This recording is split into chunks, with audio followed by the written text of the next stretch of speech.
자, 안녕하십니까. 저는 법무법인 센트로의 김향훈 대표 변호사입니다. 오늘은 저희 센트로에 수습 변호사들이 들어와서 제가 재건축 재개발의 기본적인 사항을 지금 브리핑하는 날입니다. 브리핑하면서, 그러니까 저희 수습 변호사들 브리핑하면서 동시에 기본적인 개요를 알려드리는 그런 기회가 되겠습니다. 아주 편안하게 자유롭게 해보겠습니다. 여기 계신 분들도 질문이 있으면 그때그때 큰 목소리를 해주시면 되겠습니다. 재건축, 재개발 얘기를 합니다. 재건축, 재개발. 재건축, 재개발. 둘 다 뭔가 부수고 새로 짓는 거예요. 재건축, 재개발 둘 다 부수고 새로 짓는 거다. 전쟁터를 연상하시면 되겠습니다. 완전히 박살을 내버립니다. 한 마을을. 초토화를 시켜버리죠. 다 때려 부숩니다. 부수고 새로 지어요. 그러면 기존에 있던 사람들은 얼마나 황당하겠습니까?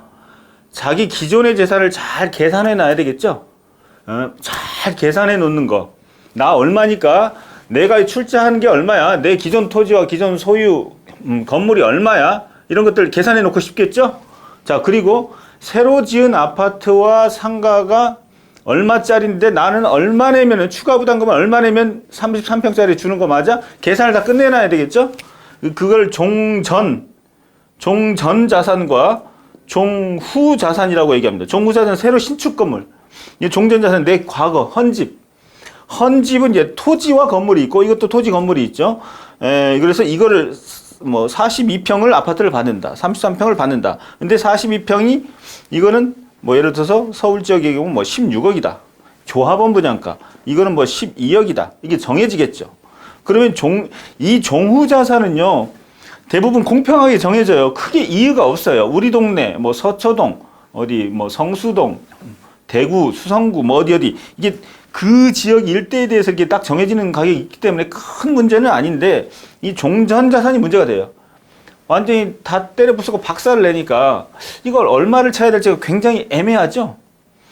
근데 아파트는 허름한 한 30년 된 아파트, 이런 아파트는 그래도 비교적 가격이 잘 나와요. 별로 어려움이 없고 KB 시세가 있고 아파트는 크게 누가 평가하더라도 문제가 없는데 단독주택, 뭐 무허가 건물, 상가 이런 건 굉장히 복잡해요. 그래서 종전의 자산이 이제 아파트인 경우는 주로 재건축이라고 하고요. 건축이고 종전 자산이 아파트가 아니라 단독주택, 뭐, 이렇게, 산동네 꾸불꾸불, 골목길에 있는 뭐, 어지러운 자산들, 이런 경우는 주로 재개발이라고 합니다. 재개발. 아파트는 주로 재건축. 이렇게 돼요. 그럼 재건축 아파트, 종전 아파트는 아무리 허름해도 계산하기가 쉽다. 물론 여기도 쉽지 않은 게 있어요. 13평형과 17평형대, 뭐 32평과 43평형대, 한강을 조망하는 곳, 조망하지 않는 곳, 뒤에 공원이 있어서 좋은데 안 좋은 데들이 그냥 박 터지게 싸워요. 그런데 그거보다 더 박 터지는 것은 재개발 구역이죠. 물건 크기가 다 달라요. 그래서 어떻게 평가하느냐에 따라서 굉장히 편차가 크다. 아니, 여기서 큰 전쟁이 벌어지는 거죠. 내 거를 왜 나는 6억이라고 생각하는데 이 자식들이 4억 7천밖에 평가를 안 해준 거야? 아니, 이런 거 무지막지하게 스트레스 받는 일이에요. 그러면 이게 나는 요걸 신청했는데 이게 12억이다. 그럼 6억으로 쳐줘야지 내가 6억만 추가로 내면 이걸 받을 수 있을 것 아닙니까? 근데 내 걸 4억 7천으로 평가를 해? 그럼 1억 3천 손해본 거잖아요. 1억 3천 어디서 생도를 집어넣어야 되겠죠. 어려운 일이에요, 굉장히. 근데 내 옆집에 있는 어떤 놈은 나하고 비슷비슷해 보이는데 그 놈은 5억 5천에 평가를 됐다. 환장을 누르시죠. 8천만 원 차이면 이게 작은 겁니까? 무지하게 큰 돈이에요. 그래서 돌아야 안 돌아요? 돌죠? 빡치겠죠?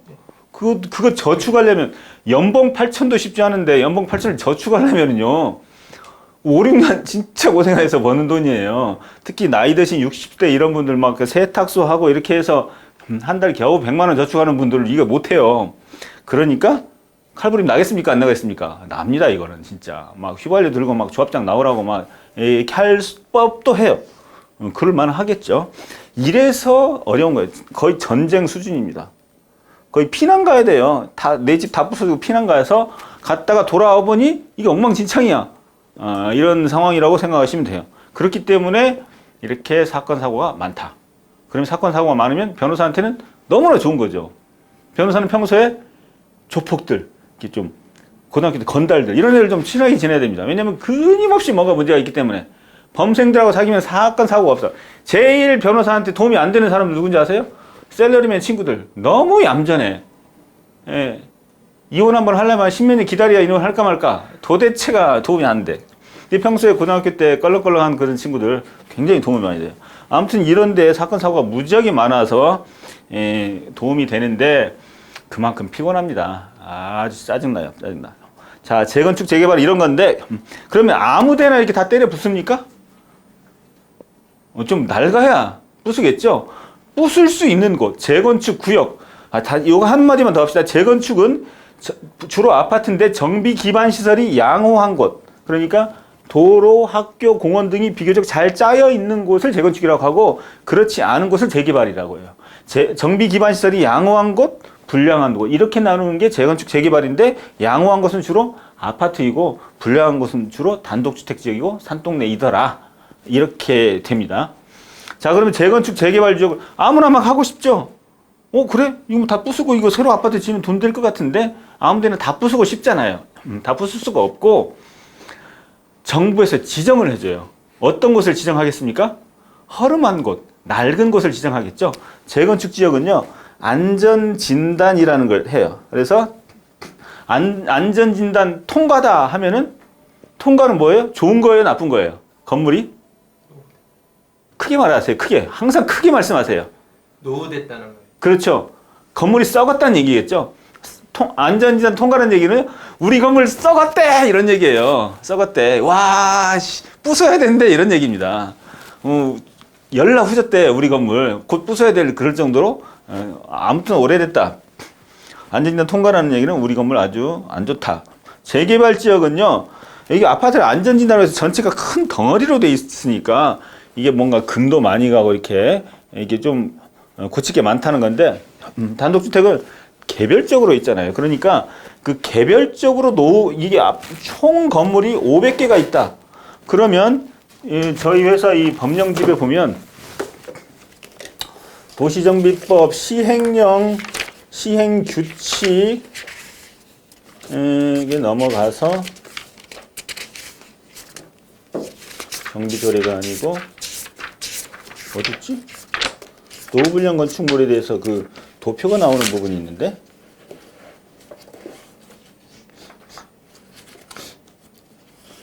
109페이지를 한번 보십시오. 나중에 이런 부분 적당히 잘라내도 돼요. 109페이지를 보시면 정비계획의 위반 대상 지역이라고 해서 도시정비법 시행령 별표 1이라고 있고요. 주거환경 개선 사업, 주거환경 개선 사업은 좀 신경 쓰지 마시고 자꾸 뭘 적지 마시고 머릿속에 넣는 게 훨씬 더 중요해요. 저 재개발 사업을 한번 보세요. 아래쪽 109페이지 하단에 재개발 사업을 위한 정비계획은 노후 불량 건축물의 수가 전체 건축물의 수의 3분의 2 이상. 그러니까 자 재개발 지역 재건축 지역에서는 안전진단이라는 것을 통과를 해야 돼요. 그게 아마 D등급일 것 같은데 D등급은 돼야 부술 수 있고 재개발 지역은 이 전체 건축물이 500개인데 500개 중에 3분의 2가 노후 불량 건축물이어야 한다라는 얘기죠. 그게 3분의 2 이상. 그리고 또 뭐 가번 그다음에 나번도 보시면 노후 불량 건축물의 연면적 합계가 전체 건축물 연면적의 3분의 2 이상이거나 가가 되거나 나가 되거나 자가 되거나 이 중에 하나가 돼야 됩니다.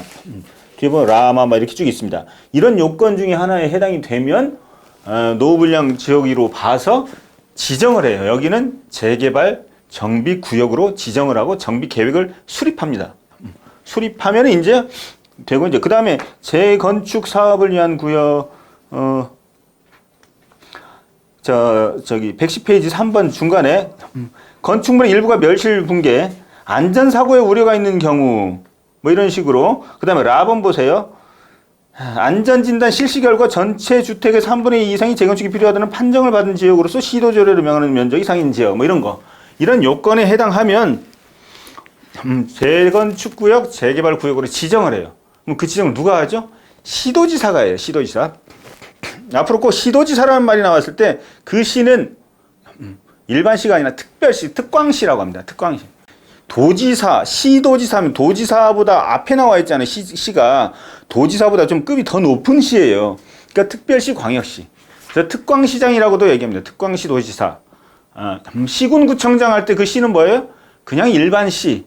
대구 이런 거 말고 수원시, 용인시, 안양시 뭐 이런 정도가 이제 시군구청 하면은 그 시는 그런 보통 시고, 시도지사에서 시는 특별시, 광역시예요. 제가 말한 시도지사가 이런 구역을 지정하는 거예요. 시도지사가 이런 이 요건에 해당하는 걸 딱 보고, 여기는 뭐 좀 썩어 문드러졌군. 오케이. 재건축 구역으로 지정, 재개발 구역으로 지정을 해요. 지정을 하는 것은 요건이 있죠? 뭐가?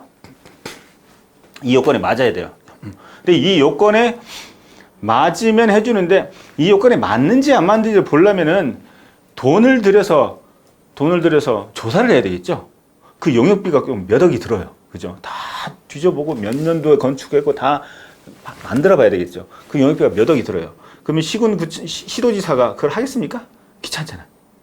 그걸 하고 싶은 주민들이 스스로 돈을 내서 모아서 용역을 붙여서 구청하고 협의를 한 다음에 내면은 구청은 미리 협의를 한 다음에 구청이 하면 서울시로 올리면 서울시에서 오케이 이렇게 해주는 거죠.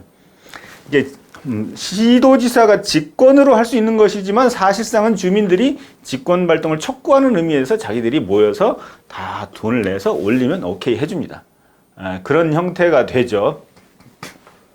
그래서 결국은 시도지사가 한다. 서울시의 경우에는 서울시장이 지정합니다.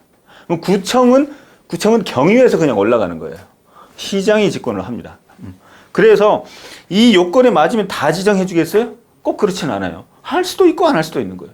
요건에 우리 3분의 2 됐는데 왜 안 해줘요? 안 할 수도 있지. 꼭 해야만 되는 건 아니야. 여러 국가 경제적인 거, 서울시나 뭐 대구시 뭐 봐서 안 할 수도 있는 거예요. 그 이제 시장이 이제 재량인데, 그러니까 이제 박원순 시장 있을 때는 가급적 안 하고 있는 것도 안 하고 이렇게 됐었죠. 근데 이제 지역 주민들은 우리 집 집값 올려야 되니까 우리 더 이상 이렇게 노후 불량된 데서 살 수가 없다.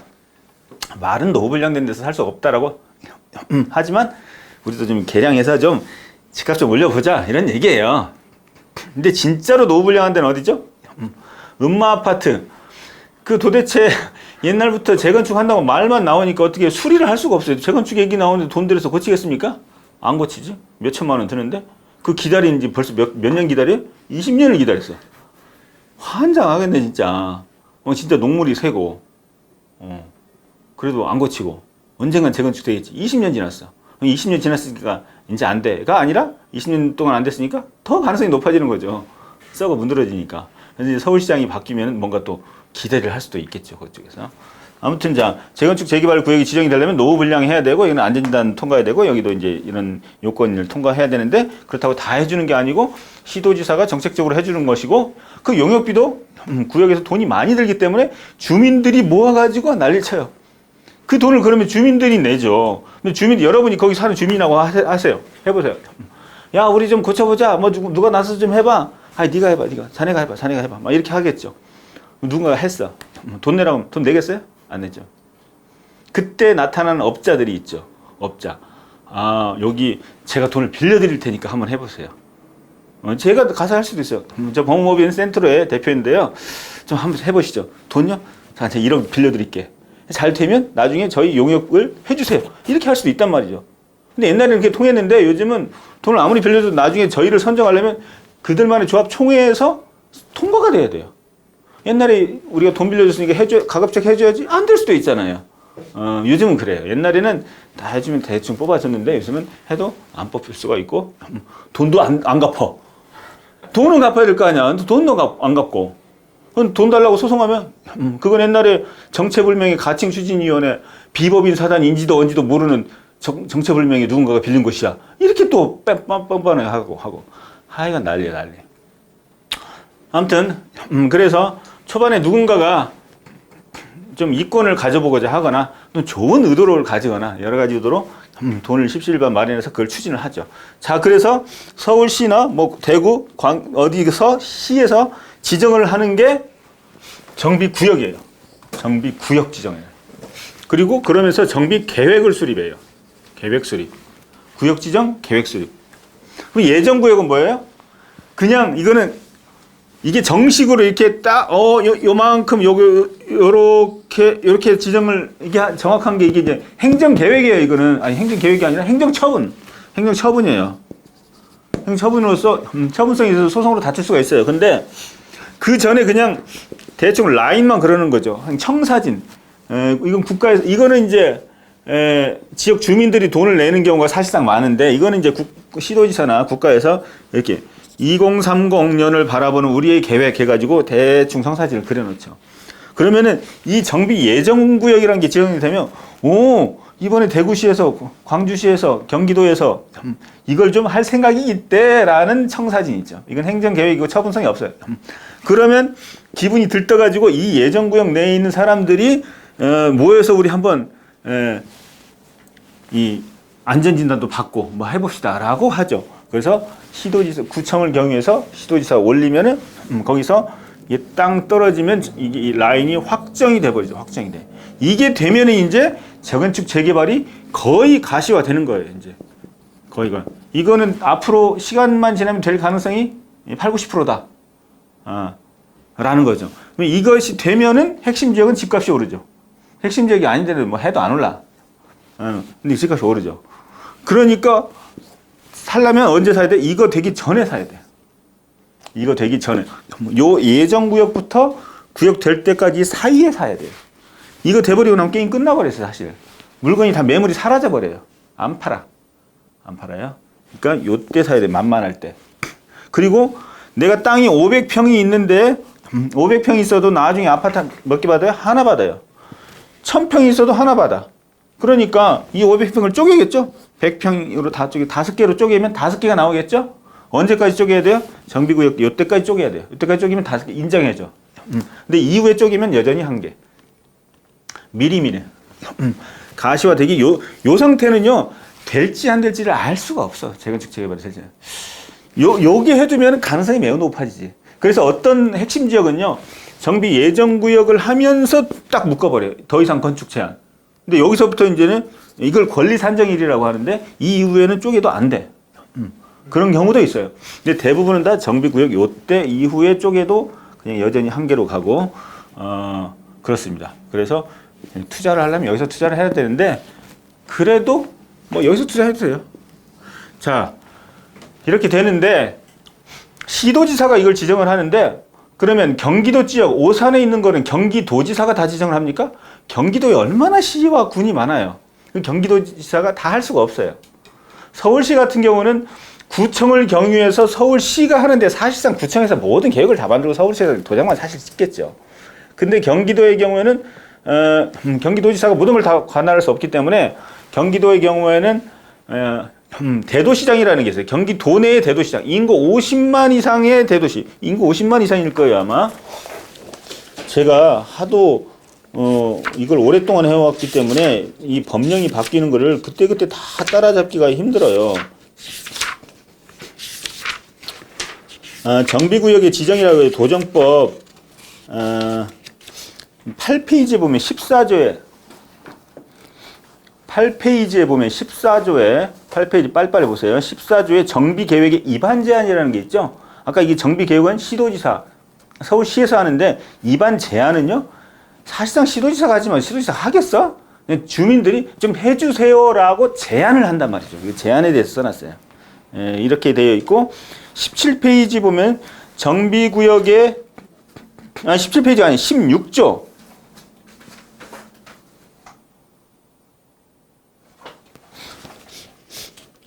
가만히 있어. 이 지정권자가 누구야? 5페이지 8조로 보세요. 8조. 도시정비법 8조에 보시면 정비구역의 지정이라고 되어 있죠? 보면 특별시장, 광역시장, 특별자치시장, 이렇게 되어 있죠? 결국 특광시장이라고 합니다. 이거를. 대도시장이라고 나중에 찾아보시면 나옵니다. 그거는 도지사가 다 할 수 없기 때문에, 그냥 인구 50만 이상의 시장이 그냥 직권으로 하는 경우가 있어요. 그런 경우도 있습니다. 자, 그냥 또 빨리빨리 넘어갑시다. 이거 시험 공부하는 게 아니에요. 그냥 전반적인 분위기를 아는 게 중요해요. 자, 그렇게 해서 여기서 지정을 해요. 지정을 하면 여기하고 예정구역하고 이게 좀 달라질 수가 있어요. 어떤 사람은 재건축, 재개발구에서 빼기를 원하는 사람도 있어요. 어떤 사람들이냐면요. 이 대도시 도로, 이게 도로가 있어요. 이 도로가 있는데 여기 뚫렸다고 봅시다. 여기 주유소 있고 상가 있고 이렇게 했는데 여기 주택들 꼬불꼬불 있어요. 이렇게 구역을 지정해 버렸어요. 여기 건물도 크고 대로변이고 상가도 있고 월세도 잘 나와요. 이거 부숴버리면은 월세 어디서 받아요? 이거? 그리고 주유소 얼마나 황금알을 낳는 거위예요? 그렇죠? 근데 여기가 땅이 1000평이야. 1000평을 4명이 소유하고 있어요. 이 뒤에 땅 30평, 20평, 7평, 10평, 5평 이렇게 해서 700명이 소유하고 있어요. 요 땅 다 하고 요 땅이 전체 뭐 3분의 1을 차지하는 경우도 있어요. 3분의 1 차지하는데 표가 4표. 여기 700표. 조합장 여기서 나오고 이사 여기서 나오고 총회 열면은 다 자기들. 얘는 소외받은 하층 민중. 이렇게 부자인데 주소 가진 부자인데 하층 민중. 이게 이제 재건축 재개발의 문제예요. 주식회사라면 이 자산 가치대로 표수가 나가는데 이 사람들은 여기에 비해서 자산 가치가 막 50배, 100배짜리고 너 주식 한 표야? 나 100표야. 400표 행사해야 되는데 700대 4예요. 굉장히 불리해요. 이건 진짜 좀 문제예요. 그렇기 때문에 여러분이 주유소를 가진 부모님을 줬다면 이거 목숨 걸고 빼달라고. 우리 빼고 니네끼리 해 라고 하고 싶겠죠. 그런 주장이 무지무지하게 많아요. 그래서 이런 것들을 가진 사람들은 예정구역에서 정비구역 지정되기 전에 로비를 하든지 약을 쓰든지 해야 돼요. 여기서 이미 지정해버리고 나면요. 한 번 지정해버리면 빼기가 무지하게 힘들어요. 이미 지정했는데 시도지사도 무슨 근거로 이걸 빼? 왜 얘네만 왜 빼줘? 매우 피곤해요. 이거 나중에 들어갔다고 난리가 나고 결국 다 철거하고 평가도 굉장히 박하게 얘들이 가만 놔두겠어요? 이 사람들을? 완전 떡을 쳐놓겠죠? 감정평가? 후려칩니다. 이걸 아주. 떡을 쳐가지고 흐지부지 만들어서 실제 가치의 거의 반값으로 이거 받고 떠나든가 말든가 이렇게 해요. 돌아버립니다. 아주. 진짜 돌아버려요. 그렇기 때문에 싸움 나는 거죠. 근데 여러분이 조합장이면 얘들 잘 해주겠어요? 또는 잘해주고 싶은데 다른 사람들이 얘들 뭔데? 이렇게 하겠죠? 평소에 돈 좀 있다고 잘난 척 하더니 이렇게 완전히 작살내버립니다. 이 문제예요. 그렇기 때문에 이런 데는 재척해달라고 빼달라고 우리를 빼달라고 난리가 나요. 정비국 지정되기 이전에 빼야 되는데 이때는 뭐가 뭔지도 모르고 되게 이런 거 소유하신 분들 7, 80대이고 자식들 3, 40대인데 어디서 취직해서 정신이 하나도 없는 와중에 이거 되고 난 다음에서야 이거 다 녹화 이거 되고 있죠. 돌아버립니다. 자 이렇게 되고 그 다음에 자 이게 확정이 되고 난 다음에 자 이게 이 안에 있는 소유자 수가 정해집니다. 그러면 370명이다. 370명을 뭐라고 하죠? 토지 등 소유자라고 그래요. 여기서 토지 등 소유자. 구역이 정해져야만이 비로소 이제 토지 등 소유자 되고 그 다음에 조합 설립이 되고 나면 여기서부터는 조합원이라고 부르죠. 여기는 토지 등 소유자, 여기는 조합원 이렇게 불러요. 토지 등 소유자의 자 보세요. 잘 보셔야 돼요. 토지 등 소유자의 과반수. 과반수가 찬성하면은 추진위원회가 승인받습니다. 정비구역 지정은 아까 시도지사가 하죠. 좀 더 광역에서 하는데 추진 승인은 시군구청장에서 해요. 시군구청장. 급이 한 단계 낮아요. 여기는. 광역적으로 이제 이거는 이게 평가를 하고 그 다음에 여기서 추진 승인은 시군구청장. 서울시에는 다 구청장이 합니다. 구청장이 해요. 자, 그러면 이거 보세요. 정비 예정구역과 이건 정비 예정구역이라고 하고 정비 예정구역, 정비구역 이렇게 되는데 정비 예정구역 이건 구역이고 이것은 계획 측면에서는 정비 기본 계획이라고 합니다. 정비 예정구역 안에서 일어날 수 있는 정비 기본 계획. 앞으로 여기다가 상가를 몇 개 짓고 뭘 어떻게 짓고 이렇게 해놓습니다. 이게 정비 예정구역, 정비 기본 계획. 그리고 정비구역은 정비계획이라고 부릅니다. 정비구역에서는 정비계획이라고 불러요. 정비구역 지정 및 정비계획 수립을 같이 해요. 정비예정구역 지정과 정비기본계획 수립을 같이 합니다. 이렇게 되고요. 이게 핵심이죠. 근데 이게 되고 나면 이미 게임이 거의 다 끝나기 때문에 나중에 이걸 수정하기도 합니다만 쉽지가 않아요. 자, 그래서 정비 예정구역과 정비 구역 지정은 윗대가리에서 해요. 그 관청에서 시도지사가 직권으로 하는데 얘들은 이제 이렇게 구역 지정을 해놓으면 그 이후부터는 주민들이 자치적으로 움직입니다. 주민들이 자치적으로 자, 우리 이 구역은 재개발 재건축을 해도 된대. 이제부터는요 관에서 하지 않아요. 자기들이 자발적으로 알아서 해야 돼요. 자발적으로 알아서 추진위원회를 구성하기 위해서 과반수 동의. 우리 재건축 추진위원회를 만들까요? 오케이 합시다. 재개발 추진위원회 만들까요? 동의서를 받으러 다녀요. 그래서 추진위원장, 추진위원 몇 명 정해가지고 자 추진위원장 후보 이렇게 쭉 해서 자 요대로 하실래요? 도장 찍으세요. 집집마다 돌아다니면서 도장을 받아요. 총 370명이라고 한다면 이 중에 절반이 185명인가요? 186명을 받으면 접수를 하죠. 그 접수하면 구청에서 다 보고 오케이 도장 찍어주면 이제 이 사람이 추진위원장이 되고 그렇습니다. 그러면 이 추진위원장이 돼야 그 다음에 조합장이 될 가능성이 높아지겠죠? 그럼 조합장이라는 이 정권 창출을 위해서 전 단계입니다. 그러면 여기서 과반수가 찬성을 하잖아요. 50%. 여기다가 플러스 25%만 추가로 받으면 조합 설립이 돼요. 추가로 받으면 25%. 자, 그러면 50% 깃발 꽂는 게 굉장히 중요하겠죠? 50% 깃발을 이미 한번 꼽아서 추진위원회 승인을 받으면 별도의 추진위원회는 구성할 수가 없어요. 그거는 불법 단체예요. 한번 깃발을 꽂으면. 그래서 여기서 이제 싸움이 이게 벌어지는 거죠. A라는 공인중개사, 그 마을의 사정을 매우 잘하는 공인중개사. B라는 그냥 뒷반 노인네. C라는 건설회사에서 임원하다 나오시는 분. 이런 세 분들이 내가 해먹을 거야 라고 해서 각각 여기서 돈을 대는 업체가 있을 수도 있고 시공사가 있을 수도 있고 아닐 수도 있고 대통령 후보예요. 그러니까 후보이고 이쪽에서는 가끔 가다가 얘가 한다는데 얘 대항마를 찾아 나서서 선생님 어르신 한번 하시죠 라고 해서 이분을 찾아서 충동질 할 수도 있어요. 그래서 이 뒷업체로서 가장 다루기 쉬운 자들은 중학교 졸업하고 글도 모르고 돈도 별로 없으신 그런 분들을 강화도 철정처럼 모셔놓고 좌지우지하는 게 제일 좋겠죠. 그리고 추진위원장은 C고 근데 85세고 그 옆에 총무가 50살. 총무가 알아서 다 한다. 이게 시스템이 이제 뒤 업체로서는 가장 좋은 거죠. 요렇게 해서 A, B, C가 앞서가니 뒤서가니 막 하다가 51%를 달성하면 50%를 넘기면 추진위원회 승인이 되는 거죠. 그러면 이렇게 되죠. 여기서 30% 걷었어. 여기서 17% 걷었어. 여기서 4% 걷었어. 막 이랬어요. 아니, 이러면은 어떤 사람들은 여기도 써주고 여기도 써줘요. 어떤 주민은. 동의서 써주고. 그러면 얘는 어차피 나는 안 돼. 그러면 얘가 받은 표를 얘다 팔아먹을 수 있겠죠? 왕창. 나 기호 3번 사퇴하고 기호 1번을 지지합니다.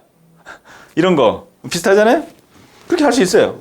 근데 그걸 방지하기 위해서 동의서, 얘네 동의서하고 얘네 동의서가 달라. 이 동의서를 50장을 받았는데 또 팔아먹어? 보니까 이 1년이 다르네. 1년 번호가 안 받아줘. 표 매도를 방지하기 위해서. 이런 제도도 옛날에 생겼어요. 얼마나 많은 일들이 있었겠습니까, 여기서. 별일이 다 있어요. 정치하고 똑같다. 이렇게 보시면 돼요. 그렇기 때문에 연번 동의서가 따로따로 있어 팔아먹을 수가 없어서 그냥 지지를 선언하면 다시 동의서를 받아서 다시 갖다 내야 되죠. 자, 아무튼 이께서 50몇 %가 되면 추가로 25% 받으면 조합 설립이 돼요. 조합 설립이 되면 이게 총 75%를 받으면 조합 설립이 되죠. 조합 설립이 되고, 자, 그러면 이게 이제 조합이라는 곳이 구청장, 여기서 이제 추진위 승인을 구청장한테 받고 이것도 인가도 구청장한테 받아야 돼요. 특광시에서는 구청장한테 받고 그냥 일반 시에서는 시장한테 받는 거죠. 그리고 구가 있지만 자치구가 아닌 그냥 행정구인 경우는 의미가 없어요. 그냥 시장한테 받아야 돼요. 자, 구역지정, 시도지사, 추진위 구성, 주민자치. 이거 전부 다 여기까지는 관에서 하지만 여기서부터는 주민들이 알아서 합니다. 우리는 금만 그어줬어. 이 이후부터는 너희들이 알아서 해라고 해요. 니들이 알아서 해. 나는 금 그어줬으니까. 어찌 보면 정부도 굉장히 얌체야. 하는 짓이 뭐예요? 이렇게 그림만 이렇게 이만큼 개발이 할 수도 있겠구나. 우쭈쭈쭈 오케이 됐지? 알아서 해. 돈 한 푼도 안 들이고. 사실 금 긋는 행위조차도 지들 돈을 안 들여. 정부가. 야 해봐. 하려고 받아가지고 오케이. 됐네. 이만큼 그려주죠. 그러면 이 안에서 난리가 나면서 이제 자기들 돈 들여서 스스로 해요.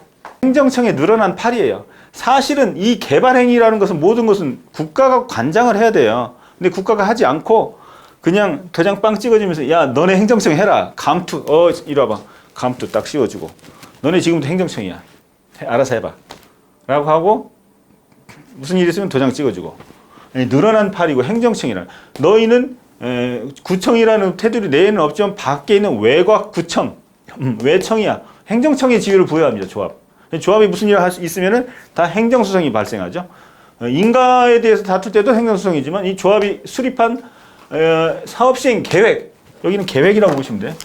사업시행 계획을 조합이 수립해서 인가받고 이 인가는 구청이 해주는데 이거 다툴 때 행정소송, 계획을 다툴 때도 행정소송, 걸쳐본 계획, 수립은 조합이 이것도 행정소송, 요거 다툴 때도 행정소송, 둘 다 행정소송이에요. 요거 다툴 때는 피고는 조합, 요거는 피고가 구청 또는 시청 그렇게 되죠. 보통 저는 소송할 때는 피고 1 무슨 재개발 조합, 피고 2 무슨 구청 둘 다 넣으래. 일단 둘 다 넣었다가 아닌 것 같으면 하나 빼줘야 되지.